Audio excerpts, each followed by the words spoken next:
From the Denver Broncos Media Center, welcome to Broncos Country Tonight with Ryan Edwards and Benjamin Allbright. Welcome to Broncos Country Tonight as the Broncos continue to fill out their coaching staff. Nathaniel Hackett making even more hires. We'll get to that coming up here in just a little bit. But Ben, one of the questions I have in this whole process is why go with an offensive coach? Why, at this point for the Broncos, is that an important thing?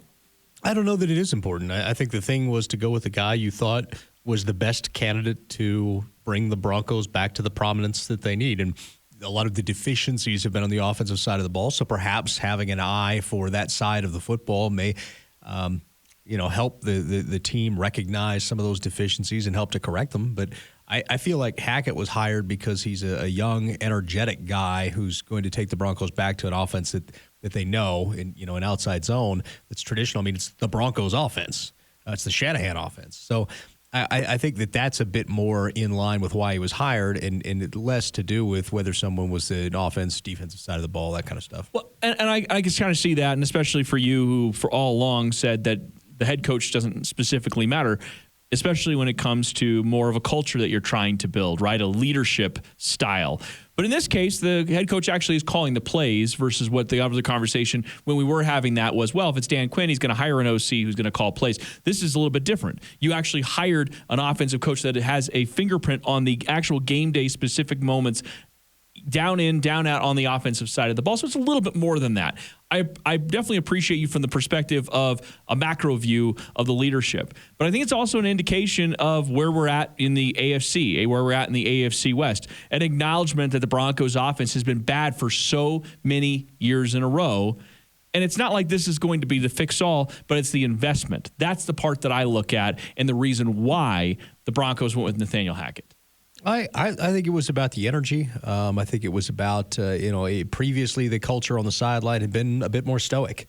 And I think they wanted something that would connect with the players. I think it was something that would re-energize and create a new culture here from top to bottom. And I think that's really what it was and what it's about.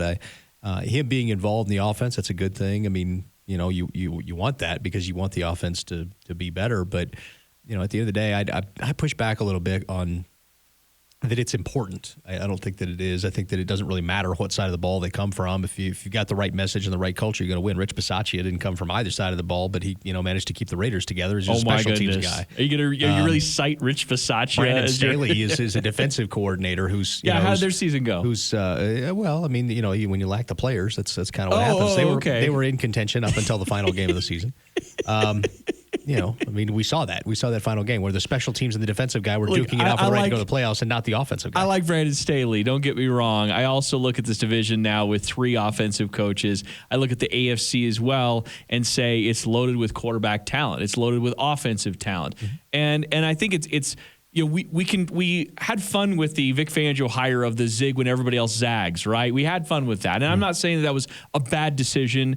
There were certainly some positives to take away from the Vic Fangio era, but at the same time, you have to acknowledge where you're at currently in this conference, in this division, and of course, you still need the quarterback, right? I mean, I know we'll come back to that a million times. Even if you would have hired Dan Quinn, you still need the quarterback. Doesn't really matter.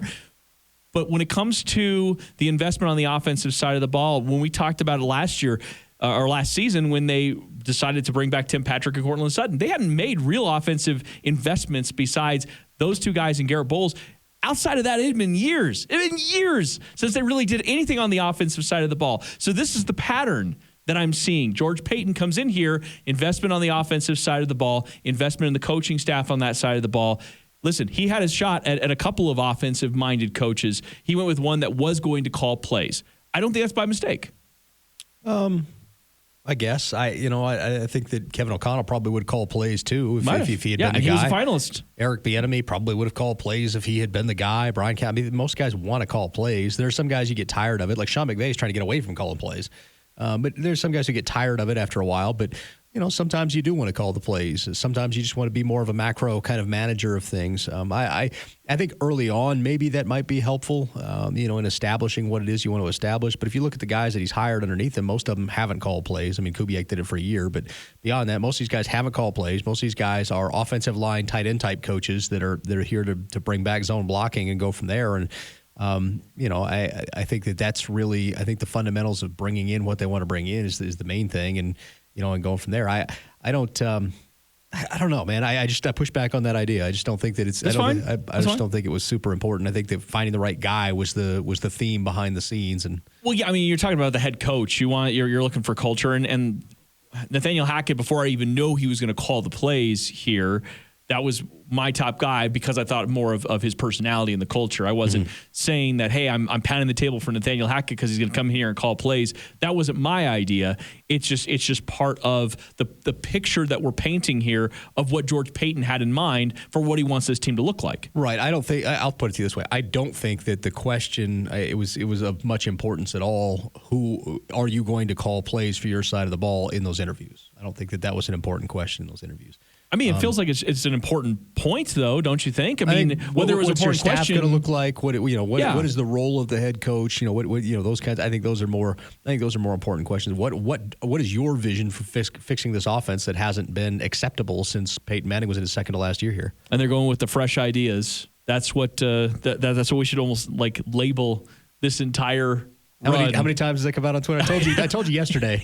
I told you yesterday what the buzzword was going to be. When Vance Joseph was here, it was juice. Yep. With Vic, it was death by inches. It's going to be fresh ideas this year, so you're going to see that everywhere. It's going to be great. It's going to be great. Well, anyways, we're rolling with it. The couple of hires, Ben Steele, who worked with the Vikings with Clint Kubiak. He caught Aaron Rodgers' first pass. He got his first touchdown. Touchdown. That's what it was. Yep, Aaron Rodgers' first touchdown pass, which of course. Lets a lot of people go in like, come on, Broncos, you really, just all in, huh? Ben Steele is the name I check into hotels under. Is that it is? I thought it was Max Power. There was no. Miles Long. Peter Hansen, new linebackers coach, replacing Reggie Herring, and then Mike Mallory is going to be the assistant special teams coordinator. So a lot, again, you're kind of bringing guys in from all over the place. There's really only a couple of guys that are sticking around here. What does that mean to you when it gets to the whole fresh ideas thing? What does that mean to you that they are just completely cycling in a lot of new faces? Means I think they want to flush out everything. They don't want to leave some component of something behind and it be sort of a cancer to what it is that they want to do. Not that the people necessarily are. Bill Kohler's not a cancer, but you get the idea. It's just like they want to reset this thing, and I don't think they feel like they can do that without shedding light on every corner of the operation. Yeah, and then Evero is expected to be the defensive coordinator, and you and I both really like him. And it's fun or interesting to me as you're filling in parts of that staff before you actually have the defensive coordinator. But again, sort of tells you exactly where they see this all going. Yeah, they know everybody knows where this is going.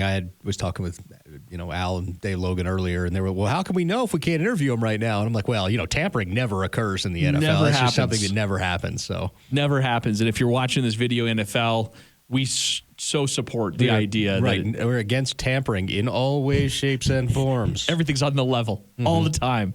But anyways, yeah, I sort of get the sense here, and the quarterback is going to really kind of hammer this home, as we've talked a lot about on Broncos Country Tonight, the radio show. I sort of get the sense here with this staff and with this coaching hire that it feels like, okay, we really want to take the evolutionary step as an offense that we feel like we haven't over the last several years. You imagine George Paton. This is what I picture in my head. George Paton sitting and watching film last year as he's getting ready for free agency and the draft and so on and so forth, and getting a sense of just taking stock of what he has. And a guy that's been around the league for as long as he has, watching that Broncos offense, seeing the talent out there really not maximized, really not doing all the things that we know they're capable of, and then seeing it play out again this last year. I picture him frustrated, white-knuckling in the press box going like, are you kidding me? I have all of these talented receivers, all these talented running backs. We have invested in the offensive line, and yet we're scoring less than 20 points per game. I've got to fix this, and this is priority number one. Got to find the quarterback. At the end of the day, that's what it is. I mean, that's the missing piece. It's been the missing piece, and some of the conversations I had down in Mobile were, why'd you replace the head coach and not the quarterback? Well, I think they're going to do both, and we'll see if that bears fruit. Okay. For Benjamin Allbright, I'm Ryan Edwards. Thanks for watching Broncos Country Tonight.